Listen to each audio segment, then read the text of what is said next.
Картинкадағы адамның суретіне өз түрімізді қойып қалай монтаждаймыз? Ол үшін Pinterest программасына кіреміз. Google'ге Pinterest деп жазып, осылай кіруге де болады. Поискке керекті картинканың тақырыбын жазамыз. Мысалға бізге жаңа жылдық қыздың суреті керек. Неше түрлі қыздың суреті шықты. Осы жерден өзімізге ұнағанды таңдаймыз.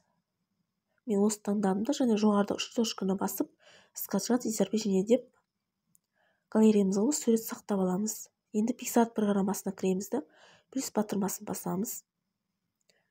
Жаңағы таңдап алған картинкамызды аламыз. Және добавить фото дегенді басып, өзіміздің суретімізді таңдаймыз. Добавитті басамыз. Және бұны біз берез дегенге кіріп, тек осы бетімізді ғана аламыз суреттің. Птичканы басып, және қолының көмегімен осылай созып үлкейтіп, бет пішініне үлестіріп қоямыз. Птичканы басып сақтап аламыз. Осы жерден ретушьті таңдап, суретімізді қалағанымызша өзгертуімізге болады.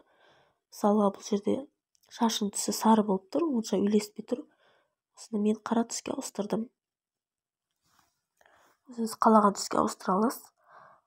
Терінің түсінде солай ауыстыруға болады. Тон кожиді таңдап, бет терісінің түсін осылай мына жерден қалаған түсімізді алып өзгерте аламыз.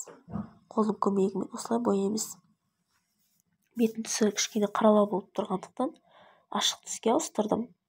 Қолмен бет терісін осылай үйлестіріп бояп аламыз. Енді жоғарыдағы птичканы басып сурет сақтаймыз. Бұл сурет галереямызға түсу үшін жоғарыдағы стрелканы басып тағы да сақтаймыз. Закрыть деген басып шығып кетеміз.